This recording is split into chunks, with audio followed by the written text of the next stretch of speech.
What is up, everybody? Welcome back to the Futurecast, episode 61. The NFL draft is very, very near. Just a couple more days, and we're going to be in Kansas City. Alex Dunlap, right here from Roster Watch at Roster Watch on Twitter. Alex and I will be in the flesh in just a few short days. Alex, how you been? You've been down at the Texas spring game, spring practices. You've been doing the whole damn thing at Orange Bloods. How you been this spring? Oh man, good. Happy the draft's finally here, man. Like, not that I'm tired of talking about it, but it's like, man, it's a flat circle. You can talk yourself into all kinds of stuff through the process, and by the end, you just kind of get back to where you started a whole lot of the time with a lot of these guys. But yeah, dude, excited to be our second year doing the whole player profiler house, draft party. Man, it's gonna be a ton of fun. Been looking forward to that and seeing everybody out there. So yeah, dude, it's that time of year. We're gonna have mock drafts we need to get out and huddle report stuff and all the kind of get all our final takes and everything like that. So it's a busy time. Busy time. All of my neighbors, they come over. I see my neighbors all the time, and they ask me, they say, "What the hell are you so busy? Like, why are you so busy right now? There's not even football." I'm like, "Bullshit, man. We do spring football in college. You got the high school recruiting camps, and also now just the cramming for the draft and getting ready for it, man." Cody, you know very well that this is like a Super Bowl for sickos like us. That's what I was just gonna say. Was you're talking about the flat circle? It's like the last 3 months. I mean, it started. Was it now 3 months ago to this week that we were in Mobile for the Senior Bowl, and that kind of is the kind of kickoff of the draft. And it's like now we're here, and it's just like 3 months of continual, just beating the drum for these certain guys or against these guys, or just trying to find the deep guys in the Or class. starting out being against, or starting out being against them, and then you end up beating the drum for them. Yeah. That's a good point as well. I've definitely know. got a couple guys I've come around on, and a couple guys that I've done the opposite on too, where I started, I was like, damn. And now it's like fucking wide receiver 18. What the fuck? But it's just how it goes, right? Yeah, and it's the beauty of the process. But I do like what you brought up about like talking to your neighbors, because I had the same thing. I got a buddy that is going to Green Beret school right now, and he comes up from North Carolina, and he's like, what the fuck are you doing? Like, let's go have a beer, let's go do something. I'm like, bro, the fucking NFL draft is coming. He's like, NFL's not for 8 months. And I'm like, no, it's like doesn't end. It's the whole year. It's 12 months a year, dude. There's no slowing down. So yeah, you just got to keep on grinding through. But on top of the NFL, you're down there at the Texas spring game, spring practices, like I mentioned. Arch Manning, Quinn Ewers, Xavier Worthy, Jonte Cook, just some names that we need to be looking for the next couple years. You got one player that had a good week of practice that you can name drop? A good like fit. I mean, it's been since spring break. It's been before spring break, so it's been more than a week. It's been better part of they get 15 practices for spring. We're just talking about guys for Dynasty and stuff. Maybe just deep Debbie Yeah, sort of players. just name drop one guy. I mean, this is like the Roshan thing, right? Like we talked about Roshan like a year and a half ago. Who is there? Is there one guy that had a really good practice? Like obviously everybody knows Worthy and Jonte. Did either of those guys shine the most, or was there somebody else that we should be thinking about? No, I think it's A.D. Mitchell, the transfer in from Georgia. He's the guy that impressed me most through all of camp. As you know very well, Cody, we've talked to a couple of different scouts during the process as we've been traveling to the combine and to the Senior Bowl and the Shrine Game, all the stuff that we do. And there have been two different scouts who've talked to me that have said, hey man, that like Texas just snatched Georgia's best wide receiver. That guy was set to be the next George Pickens, and he's certainly through all of spring camp. He looked to me like he was the alpha in a group that even included Xavier Worthy, who's looking a lot better now that he's gotten over that broken hand from last year. So, yeah, my guy would be A.D. Mitchell. I mean, A.D. Mitchell I think he's only gonna, let's see. So he is 80. Is he a junior? I think I think his classification is technically a junior after the transfer. So, but regardless, is he a sophomore? He's got 2 years down. He finished 2 years at Georgia. Yeah, so I think he'll only be at Texas for 1 year. That's the kind of the buzz around there. So, A.D. Mitchell would be the guy that I always get mixed up with what you call him. these days because everybody still has the COVID. Like, you still have the COVID year, stuff like it's kind of hard to know classifications. But yeah, I mean, he's the kind of guy who might only be at Texas for one more season. That's big though, because remember Isaiah Nair came in. He was a transfer that came in last year. It's gonna be hard for Nair to get that job from AD. I was gonna say there's a lot of dudes down there now. Jonte's in there. I saw a couple splash plays from him. Obviously Xavier Worthy. Like there's just a lot of talent now in that wide receiver room at Texas. It feels like, and of course you got the quarterback and you got the tight end Jatavian Sanders. So should be a good season for good old Texas down there. Adonai Mitchell, 6'4", 190 at a 400-yard season with 4 touchdowns at Georgia as a freshman. But that's 2024. That's 2025. We're here to finish the conversation on the 2023 NFL draft class at the wide receiver position. Last year, we had a lot of discussion between Garrett Wilson, Chris Olave, and we're going to get right into that right now. I think we have a deep one. The deep depths of this wide receiver class, I think, were the kind of where you're going to make your money, especially in fantasy. But first, we got to take a listen to one of our sponsors. This one just happens to be the Breakout Finder. Oh, hey, it's Mr. Breakout Finder coming at you. The Breakout Finder features 3 key tools: a database of metrics that includes speed score, college dominator, breakout age, but also Breakout Finder only stats like dynamic score, level of competition, teammate score. All of these things are part of the overall Breakout Finder algorithm that pinpoints the probability that a player will break out. Everyone's talking about my model does this and my model does that. Well, we give you the data points that go into the model. We have a feature that lets you compare players, and then we give you the precise probability of every wide receiver, every running back, sorted and filterable by class year. So when I'm talking to my friends and I need to show them why I'm so bullish on player X, I pull out the Breakout Finder and bam, there he is. So go to the App Store, go to Google Play. It's $5 to get the Breakout Finder, and then a couple extra bucks to get some of these additional enhanced stats. Go download it and thank me later. All right, let's get into it. Last year we had, again, like I said, way too many conversations about Olave and Wilson, and they ended up both being major hits in the NFL grand scheme. Have you finished your wide receiver evals for the year? And if so, is there anybody in the ballpark of Olave and Wilson from last year for you? Well, yes and yes. I mean, because last year the fly in the ointment with the whole Olave Garrett Wilson thing with us was like, who's this JSN guy? Who's this guy? Why does he have more receptions and more yards than either one of them? Yeah, like I said, like you mentioned, Cody, you and I talked. I mean, going back to the Senior Bowl, we sit in the Airbnb, and it was the same at the combine. Where it was just going back and forth. It was never a question. Like, Drake London never entered the conversation. Some other player, Jamison Williams, never entered the conversation. It was always for us, whether it was Garrett Wilson or whether it was Chris Olave, who was number one.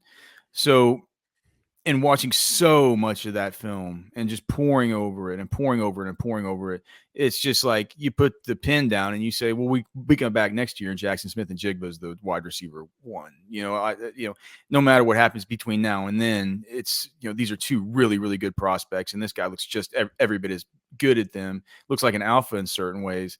There was even at the time, they would be interviewed and they say, who's better between the 2 of you guys? You get so much of that shit during draft season, and they'd say like, I think Jackson's best.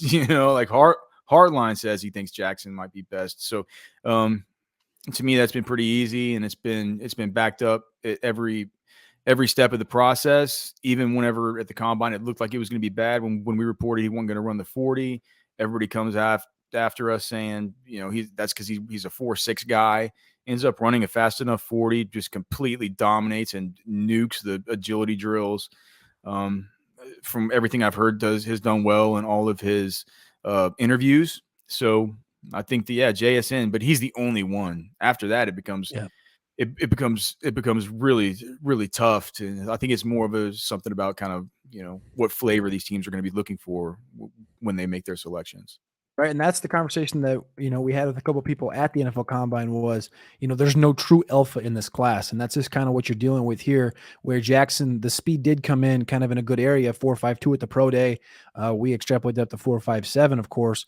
But you're looking at a guy that played, I think it was over approximately 88.6% of his time in the slot, according to Sports Illustrated here.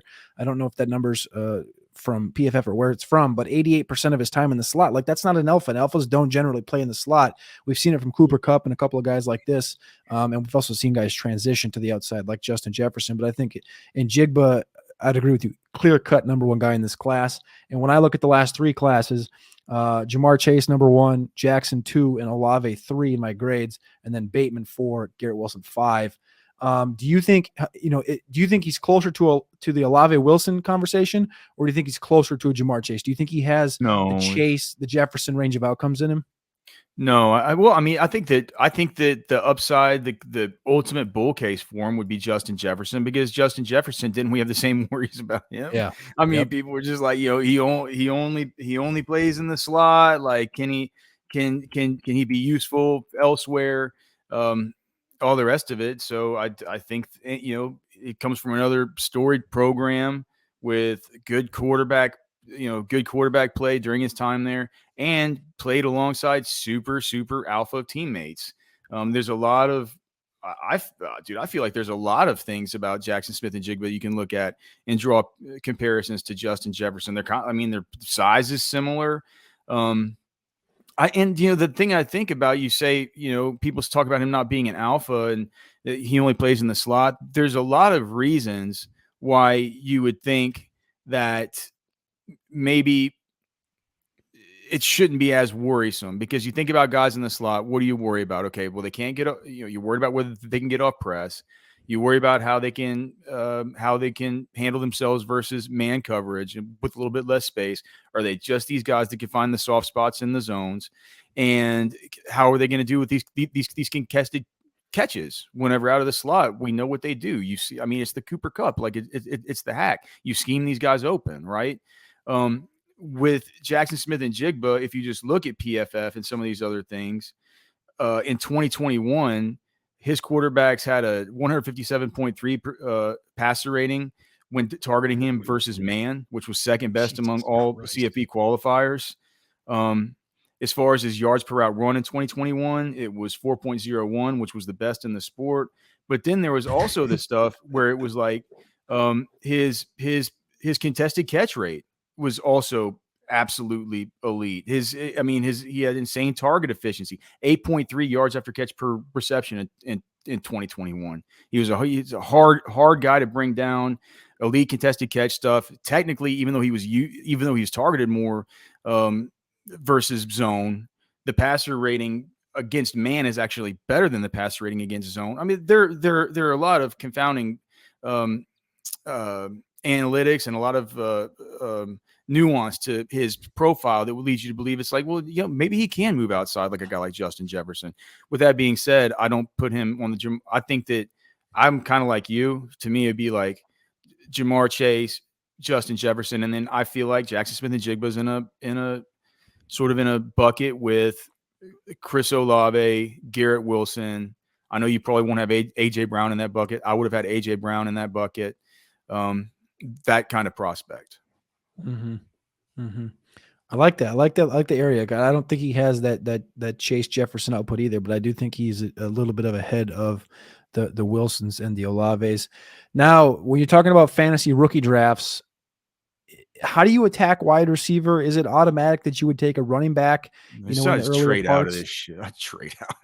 You just trade out. Not at the very beginning, man. But I found myself trying to I'm in one super flex draft where I finished in second place last year, and so I had the 111.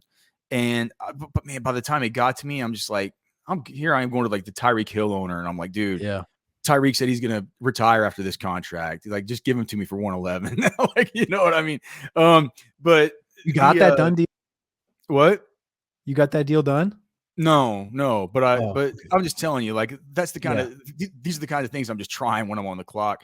But so I think it's tough to deal with because are we talking in the context of a super flex tight end premium? Or are we talking in the context of a traditional one quarterback dynasty league? Well, the base of the question was more so like, how do you attack the receivers? Like, are you going to go out and get them if you need them, or are you more of a guy that's going to kind of fade receiver and attack running back and like in these rookie drafts? Do you care about drafting receivers? Or are you going to just kind of try to trade out like you mentioned? It's just a general question as far as like all fantasy drafts. Yeah. And in with this class specifically, like, are you going to be trying to get these guys that are in the higher end, the top end conversation, like the Addison, Flowers, and JSNs, or would you rather kind of back off and maybe get the running backs in the 4th, 5th round? Is what's kind of your strategy, I guess, in short, for these rookie drafts this year? Well, it'll be using my rookie draft cheat sheet at Roster Watch for sure. But I think that, like, at the beginning of these drafts, once Bijan's off the board, I'll go with JSN next. Then after that, I'll probably go with Jahmyr Gibbs at that point in time. And then I just to me, after, I don't see that big of a difference between Jordan Addison, Zay Flowers. I think Quentin Johnston's going to end up going earlier than most people expect. So, you get to those guys, and that's when I'm just like, man, well, I'm probably taking Zach Charbonnet here. I feel like after Charbonnet, there's a small bit of a drop-off to some guys we really like the Roschon Johnsons, the Kendre Millers, these type of guys. That's just for me. I know within the staff that we have at Roster Watch, Byron has Kendre Miller ranked as running back 2, Trashman has Charbonnet ranked as running back 2. So, some of these guys are higher or maybe lower on the others than me in our cumulative rankings. But, for me personally, I'm not going to I'm going to start looking at the wide receivers in the Zay Flowers, Jordan Addison. Maybe it's just like Quentin Johnston. Then after that, you start getting to this guys like Josh Downs and stuff like that. At which point, I'm looking back over to running back, and I'm going to just go ahead and take my shot at the Roschon Johnson, take my shot at the Kendre Miller, these kinds of players. I'm not going to be looking at these Josh Downs, Marvin Mims, Jalin Hyatt, these types of guys until I'm having to kind of pick running backs off the board like, Izzy Abanikanda and Sean Tucker and Tyjae Spears and stuff like that. So that's about how I would be attacking it from a cross positional deal in this thing. And but I feel like in every year we have a different strategy as we're kind of going through this. So I'm typically not a guy that says like, yo, man, in Dynasty rookie drafts, you got to get the wide receivers because they have the better career arcs. The running backs are easier to pick up, later in drafts. And I understand that that's a good philosophy. For me, it's just looking at the players and trying to stack up the board where I think that the value lies. And that's kind of how I see it right now as far as the guys who are in play there in the first round. And from there, you just pick off the value as it falls. So that's another thing. I'm gonna just jump on top of this because I was listening to you break that down, and I've been in a ton of mocks. I haven't done any of my real drafts yet, but I've been in a ton of mocks where at Player Profiler and not at Player Profiler, and seeing the difference in ADPs for certain guys, like maybe a Levis. A Levis kind of on Player Profiler will go in the 4 or 5 spot, but on other platforms or other companies, he might go 7, 8, 9, 10 and fall all the way down there. Now, if the draft capital comes in and land spots are great, you could see that. I think it's going to change. Yes. And Levis is picking up some steam, Cody, for your brand, brother. The draft's a flat circle. And the other one that's picking up steam is Roschon, who, again, we've been talking about for a year and a half. You've probably been talking about for 2.5 years. Roschon's a guy where we have him ranked and where we draft him, we'll draft him at the end of round 1. We don't give a shit because he's good, and we know that. But when you're mocking on all these other YouTube channels and all these other people in the space on Twitter and stuff, it's like you can consistently get Roschon 2.8, 2.10, 3.01. And it's like, what is it? Because people like, I don't know, I've seen a bunch of rankings that have him in the teens and in the early after 10. It doesn't make any sense to me again. But I'm just saying, from the outside looking in, you need to be like, okay, I need to know my entire league, and I need to kind of have an idea of where my league kind of values the receivers and the running backs. And then you'll know, like, okay, I'm not going to spend the 7th pick on Roschon if I can trade back 10 picks, and I know I can probably get him because I have some kind of unconscious league mates. Do you feel like it's the same way with? Do you feel, in your view, it's been the same way with Kendre Miller, hasn't it? Oh, I mean, yes. I mean, you can. Yes. He went in the 3rd round of this industry draft or this industry league that I'm in. That's also super flex tight end premium, but still, man, like I'm sitting there at the 311 in that thing, and he's still on. I'm trying my dick off to just get up to 302, 30, and he keeps dropping, man. So Kendre's another guy that's kind of, I mean, guys like A-Chain are going off the board way before him. You even see guys that I'm a little bit lower on, like, maybe I'm lower than consensus on Tank Bigsby, but in this draft, like Zach Evans went ahead of Kendre Miller, Yeah. So yeah, he's another one that kind of falls in that Roschon bucket that I'm fine taking at the end of the first round of even super flex, tight end premium, the kind of guy that I'll start looking at whenever, other people might be saying like, well, shit, I'm not really sure how much I like the wide receivers and I'm staring down the barrel of a Kendre Miller, Roschon Johnson, Devon A-Chain, Tajay Spears, or a Josh Downs / Marvin Mims, or I could just, since this is tight end premium, I could, and all the quarterbacks are going, I could just take Michael Mayer or Dalton Kincaid. I see a lot of people there at the turn start to look at those tight ends instead of, swallowing the pill and taking one of these running backs or one of these wide receivers that they don't feel quite as good about. Yeah. I think Kendre is one of the most interesting ones. I think he has one of the widest ranges of outcomes as far as NFL draft capital goes. And I love him. And I think there's a avenue to, if the knee was healthy, I think we'd be having him in the same conversation kind of we did with Javonte a couple years ago. But the knee, it's not 100% right now. You talked to him at TCU and we've talked about that many times, but let's talk about wide receivers. Let's discuss a group of these dudes here. And just a reminder to everybody listening that you can get Alex, Trashman, and Byron's rankings at rosterwatch.com. The link is in the description below. But I want to give you some rapid fire here, Alex. The wide receivers going in round 1. I discussed it on the Juice last week with Ahan and Shervon. It was at 4.5 for wide receivers to go in round 1. The last I saw it. I'm hoping this number comes down to 3.5. It is a 3. It's a 3.5 on DraftKings. -115. It's already down to 3.5. Okay. Yeah, so now we're at 3.5. Yep. Okay. So, and the -115s to go under? No, it's just dead even. -115 under, -115 over. So I think they're probably getting even action on both sides. And I can see why. That feels like one of the most efficient markets that I've looked at.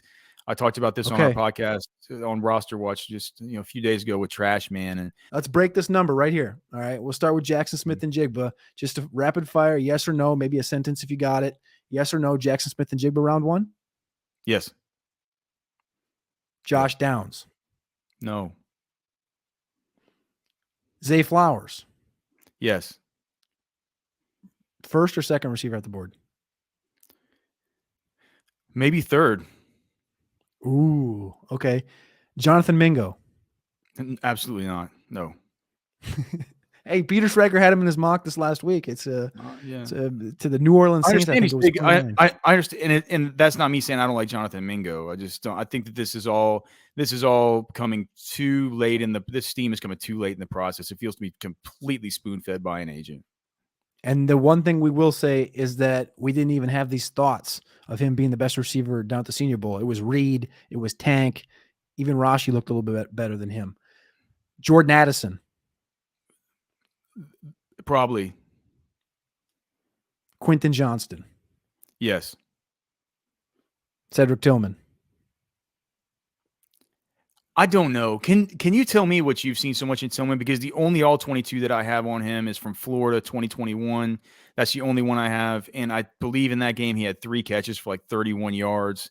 It was hard to tell much. I mean, I've watched the highlights and stuff like that, but I don't have as much of the Tennessee all 22 stuff as I have all the Florida stuff. So yeah. I can watch a lot of the SEC games through that lens and through the Ole Miss games. But he was injured for that one. I only saw the 2021 game versus Florida as far as the film. So maybe you could tell me. It feels like he's picking up steam. I haven't been thrilled with the guy through the process. I understand he's been injured. What is your thoughts? I'm seriously interested to hear from you because I have seen him in mock drafts. I know Lance Zierlein put him at the end of his most recent one. And that feels like another thing we've talked about with like Mingo getting pushed up and Quentin getting pushed down is that Tillman's also a part of that growth. And we've seen him kind of projected to Kansas City 31 a couple times, even up to the Giants at 25. But then you've also seen him 64 to the Chiefs. He's just kind of all over the board. Really, it feels like between like that 23 and 60. And I don't know. I think he definitely fits the mold of a round 2 guy. But as far as himself, I kind of have to look at him in the same or not the same, but close tense to like the Jackson situation, right? Jackson didn't really play at all in 2022, and Tillman did. Tillman was just banged up the whole year. I think he had an ankle injury throughout. I think he's got great catch radius, but that's also due to just his sheer size. I think it's a guy you can kind of use down there in the red zone. I think he's strong in and out of breaks. He matched up with Kelly Ringo pound for pound and kind of dogged him against Georgia both times they matched up. And Kelly Ringo obviously at one point was discussed as a first round guy. And then after the combine, it kind of got, steamed down. And now it looks like he's going to be a mid to late second. I think he has athleticism in motion downfield and at the catch point, which I like. It's kind of fluid. Again, the injury was just a big thing. I comped him to Alshon Jeffrey. The Senior Bowl 2022 watch list had them had Cedric Tillman as their number one wide receiver on the board going into last season, obviously before the injury. They were hoping to get him there with Hooker. Yeah, that was the hope. I'm sure they like bringing in those combos. And then the 2021 metrics that I looked at PFF, because obviously 2022 is kind of like a dead year, kind of, you can count that to the JSN thing, the Dontavian Wicks, where they just had down seasons after a great year. 91% of his snaps were out wide. That was 7th last year.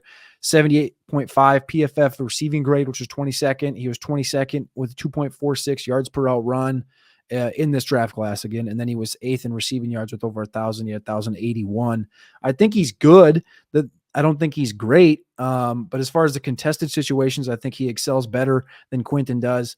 And I think that's where the conversation, I had this question a little bit further down the board, but when you're looking at these respective guys, Quentin Johnston, Jonathan Mingo, Cedric Tillman, and Michael Wilson, I put that tweet up like a couple weeks ago. I said, rank these 4 guys, Johnston, Mingo, Tillman, Michael Wilson. If you're an NFL team, who would you rather have? Because at this point, and I'm sitting here staring at it again, we've been staring at it for 4 months at these guys. And Mingo didn't have the greatest start. Tillman was injured. Michael Wilson had a fantastic Senior Bowl. And the tape looks good with Michael Wilson. And I think he's going to be a great pro. And Johnston, there's highs and lows.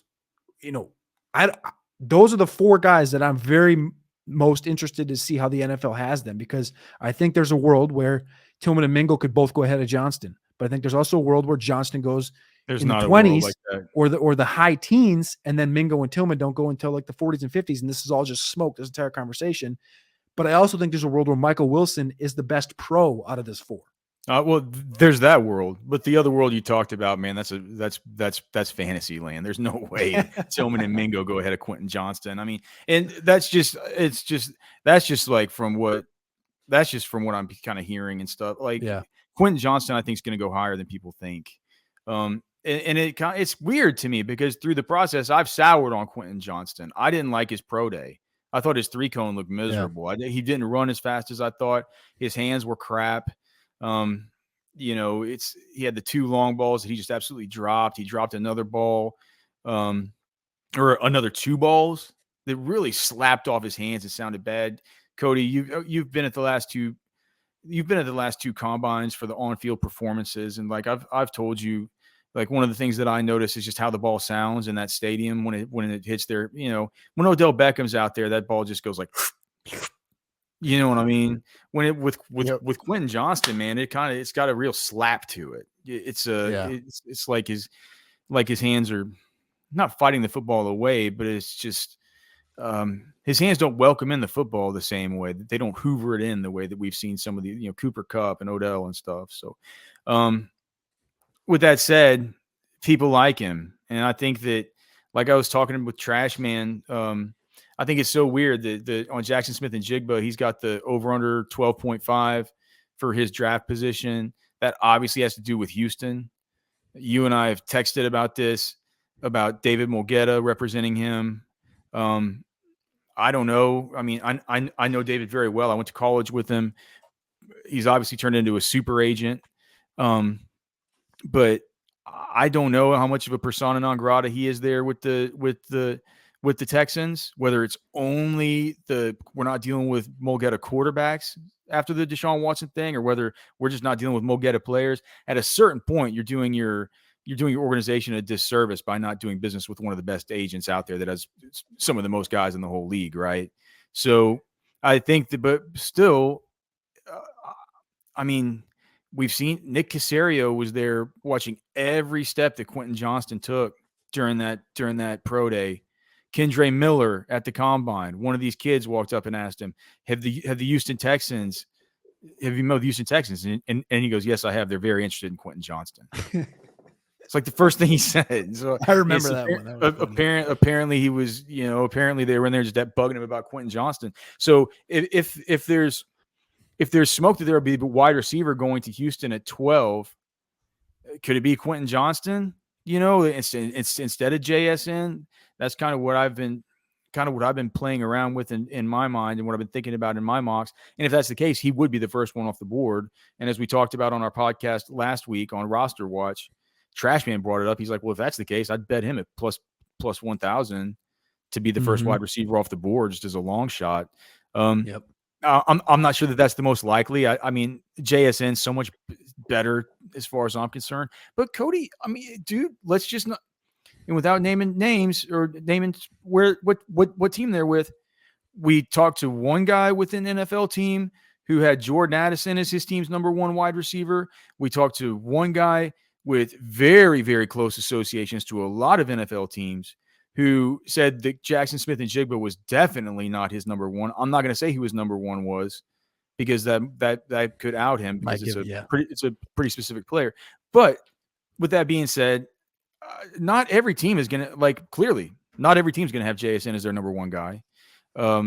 What that means for my evaluation, I don't give a shit.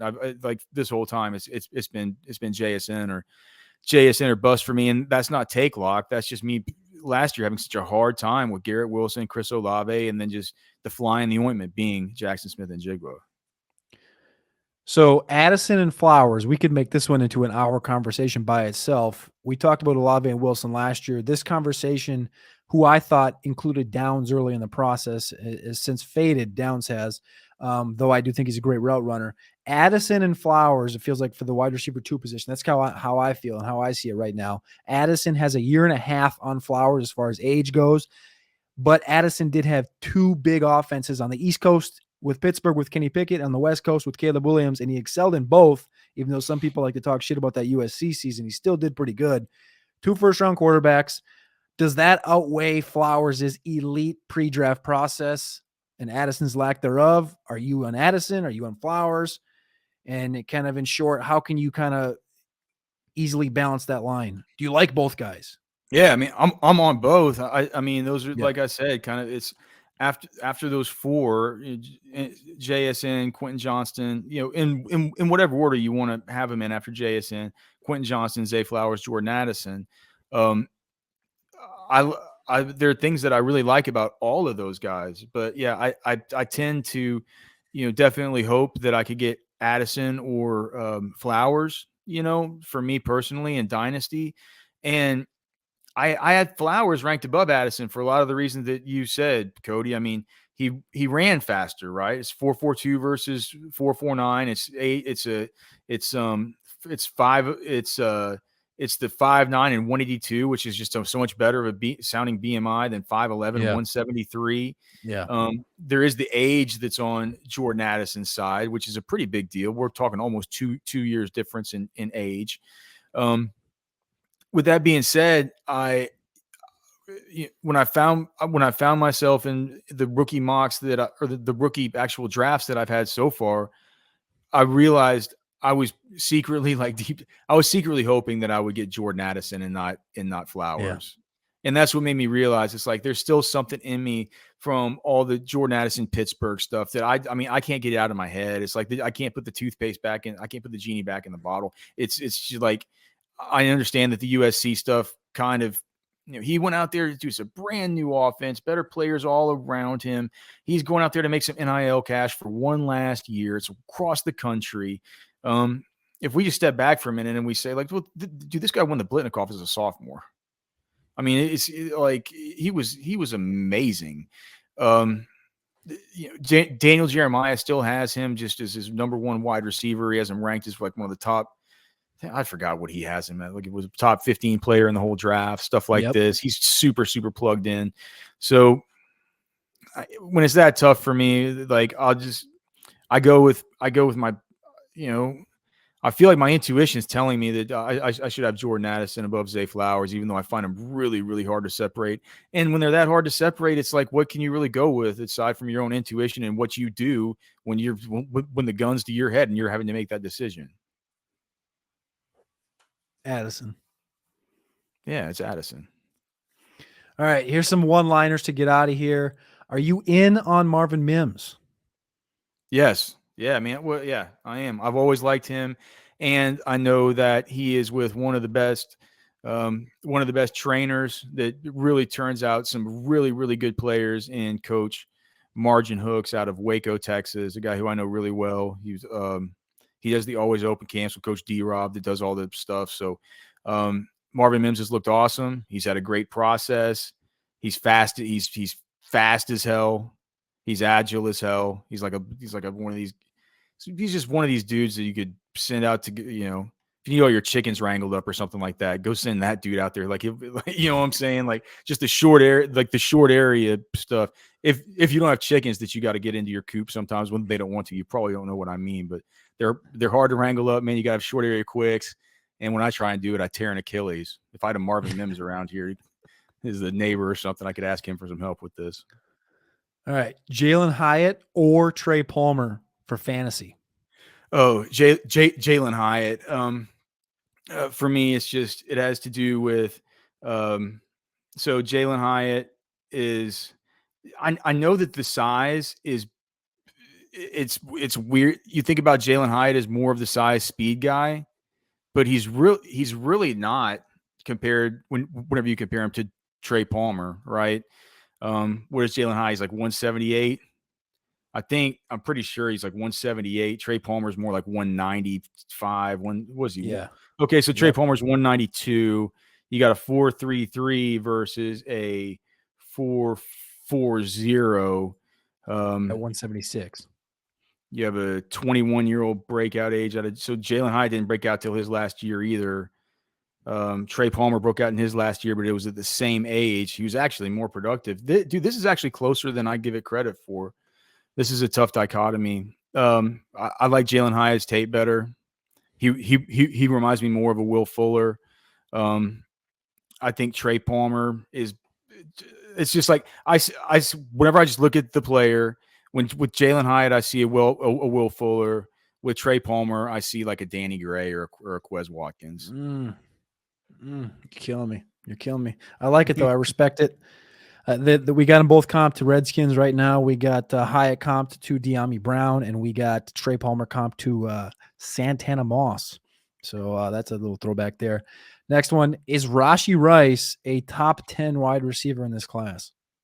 I don't think so. No, not for me. I have him at, oh God, I haven't buried. Byron really has him buried. Trashman has him as a top 10 guy. Trashman has him at 7. We got to get Trashman on here. What the fuck are we doing here? I have him at 13. Byron has him at 19. So our consensus on Rashee Rice is wide receiver 15 in the class.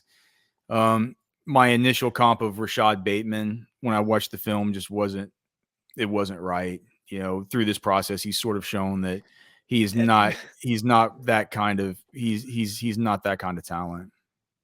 I thought he was like a small school kind of Garrett Wilson type, and you had Rashad Bateman, and we were both hyped at the Senior Bowl. I remember that. And then he came in at 200 freaking pounds, and I was like, what the hell is this thing? And then, yeah, so 6 foot, 200 pounds, and then he runs the 4.51, which isn't fantastic, 95th percentile burst, but he's 23 freaking years old, a 20-year-old breakout, and just that one massive 1,300-yard season. So Rashee, I have him at 10 in grades. We currently have him 9 in rookie rankings. It sounds like we need to tug him back just a tad. Got one more here. Jayden Reed is falling into the 5th round consistently on Sleeper for these rookie drafts. Is that going to be the biggest riser after the NFL draft? In Superflex? Yeah. Okay. 5th round for Jayden Reed. I took him at the 311 in one of mine. I love that. I'll pay a 311. I'll pay up to all. I mean, we have him right now at a wide receiver 8, right ahead of Rashee. We have him at wide receiver 8. You got Reed at 8? Yeah, I have Reed at 8 personally. Trashman has him at 6. Byron has him at 9, but that's overall number 8 for us. And he's he's in the same bucket. Jayden Reed is in the same exact bucket with Jonathan Mingo and Cedric Tillman. We see those guys basically all in this. They're all, the cumulative scores are all within 1.5 points of one another. Whereas, you drop down after those guys and start getting to the Trey Palmers and,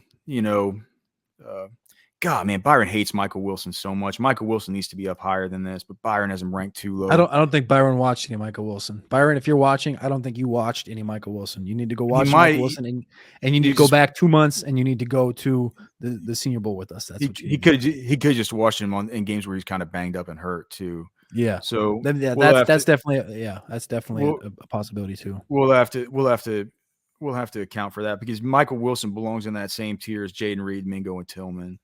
But like definitely above like the Xavier Hutchinson. Like I have Rashee Rice in the same tier as like Xavier Hutchinson and Booty and these guys. Booty one's killing me. That's the one I was talking about earlier, putting him down at 18. That's just it's tough, isn't it? He's hard. Just like you have to account for it because we don't know where the NFL's at. The NFL could literally put him in the 6th round and you just be like, well, you're fucked. Like, you can't have him top 10. It's just a gradual down. But Alex, you've been fucking awesome with your time. I really appreciate you jumping on here. I know this is kind of a last minute scheduling thing. I got one more for you. Let's go out on this. If you're building an NFL team, when are you drafting a wide receiver in this NFL draft, and who from this class are you targeting? So, you can pick JSN 12 if you want him, if that's your team, if that's your pick, or you can say, you know what, I'm going to wait till X round and I'm going to draft X player because this is how I want to build my team. I want to know who in this class is Alex Dunlap, the general manager, drafting in this class. Which wide receiver? Oh man, yep. I mean, I get like, okay, and when and what receiver? You got to play the value game, right? You can't just be like, I want to take JSN 12. Like, you could do that, I guess. You could say I want Bijan at 8. But I want to know if there's anybody down the line that you think, if I'm the GM, I see immense value in this guy from the NFL perspective, and I would like to build my team around him. Yeah, man. So it's JSN no matter what, and it's CJ Johnson from East Carolina with my last pick. Ooh, CJ Johnson. That's a sneaky one from East Carolina. All right, thank you, Alex. Again, go subscribe to Roster Watch on YouTube. Alex, let the people know what you guys got cooking over the next few months, next few weeks. You got anything over at Roster Watch? Yeah, man. Well, I'll be heading to the draft, but we'll have the rookie cheat sheets up at Roster Watch there. I'll be working on it from Kansas City here with the boys. A bunch of content coming out here on the Player Profiler channel, but we'll also have the podcast going all next week, or all during the course of, I guess, this week for the draft. And then after that, it's like we kick into the heart of, we've had the best ball cheat sheets up. We'll be kicking into a bunch of best ball stuff. Everybody's going to have their rookie draft starting on next Monday. So we'll have the rookie draft cheat sheets. And then starting in the mid-May, man, we'll just have the ultimate draft cheat sheets starting for redraft, dude. And we'll start it all over again because that's what we do. Link will be down below in the description to go over to Roster Watch and grab the cheat sheets ASAP. Make sure you like, subscribe, and stay tapped the fuck in. The NFL Draft Extravaganza is this week, round 1 through 7, all 3 days, all 260 picks with instant fantasy analysis. Alex and I will be there broadcasting all damn week. You can find Alex at Roster Watch on Twitter. Until next time, peace. Hey, you like that video? Be sure to subscribe and activate those alerts so you get notified as soon as new videos drop. And be sure to check out PlayerProfiler.com. We have all the tools for you to dominate every type of fantasy league. We have a draft kit, Dynasty Deluxe, data analysis, DFS Dominator, and don't forget the player rankings to rule them all.